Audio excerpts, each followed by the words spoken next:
Dalam perjalanan sejarah, manusia selalu mencari cara untuk memenuhi kebutuhan yang semakin berkembang.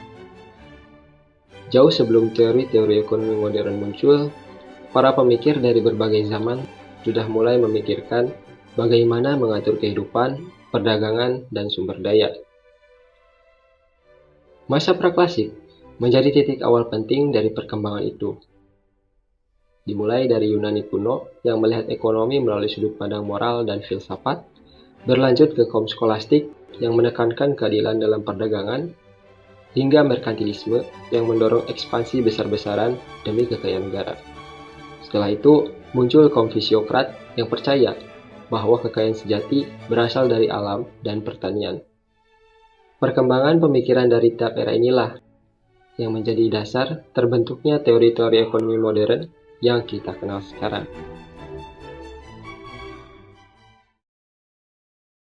Pada zaman Yunani kuno, pemikiran ekonomi sering dikaitkan dengan filsafat moral, seperti yang tercantum di pemikiran tokoh-tokoh di era tersebut, seperti Plato yang menekankan keadilan serta pentingnya produksi dan spesialisasi, Aristoteles yang meletakkan dasar teori nilai guna, nilai tukar, dan membedakan kebutuhan serta keinginan. Xenophon, pencetus istilah ekonomi, dan membahas pengelolaan sumber daya yang bijak dan etis. Selain pemikir Yunani, para pemikir Romawi juga ikut menyumbangkan idenya melalui tokoh seperti Cicero dan Seneca yang menambahkan konsep hukum, hak milik, serta pembagian kerja dalam perdagangan dan pertanian.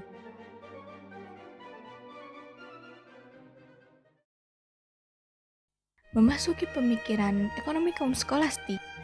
Pada masa ini, pemikiran ekonomi sangat dipengaruhi oleh ajaran gereja. Pendidikan dipegang oleh tokoh-tokoh gereja yang disebut The Scholastic. Maka itulah alasan zaman ini disebut zaman skolastik. Tokoh utamanya ada Saint Albertus Magnus, filsuf dari religius dari gereja, terkenal dengan konsep harga yang adil dan pantas, yaitu harga yang sama dengan biaya dan tenaga yang dikorbankan. Ia juga menganggap harga yang berlebih sebagai tidak etis. Selanjutnya ada Saint Thomas Aquinas, seorang teolog, filsuf asal Italia yang mengikuti Albertus Magnus dan terpengaruh Aristoteles serta Injil. Dalam buku Summa Technologica, ia menjelaskan bahwa bunga uang tidak adil karena sama seperti menjual sesuatu yang tidak ada, dan menganggap bunga sebagai riba. Sebelum abad ke-17, kegiatan ekonomi masih berskala kecil, alias hanya untuk kebutuhan sendiri. Namun, pada abad ke-17, ekonomi berkembang secara pesat. Perkembangan ini tak luput dari pengaruh merkantilisme yang membuat negara terus mendorong produksi supaya terus mengekspor barang demi mendapatkan emas. Pada masa ini, terdapat beberapa tokoh besar seperti Jan Bundin. Ia adalah orang pertama yang menjanjikan teori uang dan harga secara sistematis. Ia menjelaskan bahwa bertambahnya uang dari perdagangan luar negeri dan gaya hidup mewah raja serta bangsawan menyebabkan kenaikan harga barang. Teorinya kemudian menjadi dasar teori kuantitas uang Irving Fisher. Pemikir merkantilisme lainnya datang dari seorang saudagar kaya Inggris yang bernama Thomas Moon. Dalam bukunya England Treasure by Foreign Trade, ia berpendapat untuk meningkatkan kekayaan negara, kita harus menjual lebih banyak ke asing daripada membeli dari mereka. Setelah dari Inggris, muncullah seorang pejabat Prancis bernama Jean-Baptiste Colbert yang mengusulkan sebuah pemikiran untuk mendorong monopoli, proteksi, dan bantuan negara kepada saudagar, supaya bisa mendorong lebih banyak ekspor ketimbang impor bagi Prancis.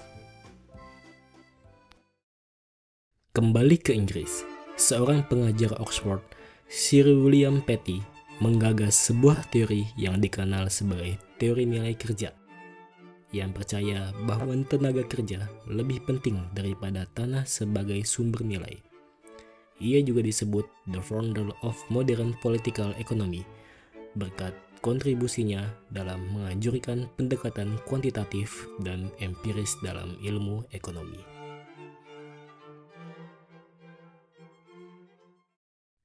Terakhir, ada seorang filsuf sekaligus sahabat Adam Smith yang bernama David Hume yang turut mengemukakan idenya tentang keseimbangan perdagangan dan bagaimana jumlah uang dapat mempengaruhi harga.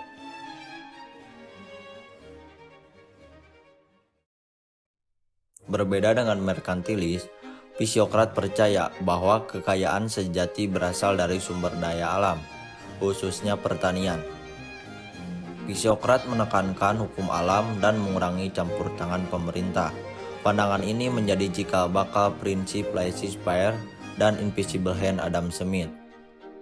Mazhab ini lahir di Prancis pada tahun 1756 dengan dua tokoh besar yang menyumbangkan pemikiran mereka di era Fisiokrat, yakni François Quesnay atau yang ditulis sebagai François Quesnay.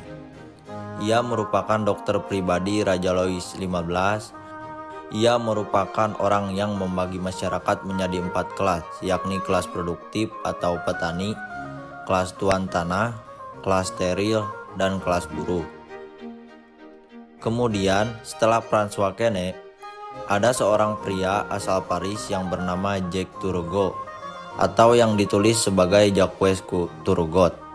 Ia adalah Menteri Keuangan Raja Louis XVI. Ia menganggap pertanian sebagai sumber kemakmuran, dan ia juga memberikan kontribusi berupa teori perbentukan modal dan hasil yang semakin berkurang atau diminishing return. Perkembangan pemikiran ekonomi dari masa praklasik hingga Fisiokrat menunjukkan usaha manusia mencari cara terbaik untuk memenuhi kebutuhan dan mencapai kesejahteraan. Mulai dari Yunani kuno yang menekankan moral filsafat, kemudian skolastik dengan menyoroti etika dan harga yang adil, lalu merkantilisme yang mendorong perdagangan dan kekayaan negara, serta Fisiokrat yang percaya bahwa kekayaan berasal dari alam dan kebebasan ekonomi. Semua ini menjadi dasar munculnya teori ekonomi modern yang kita kenal saat ini.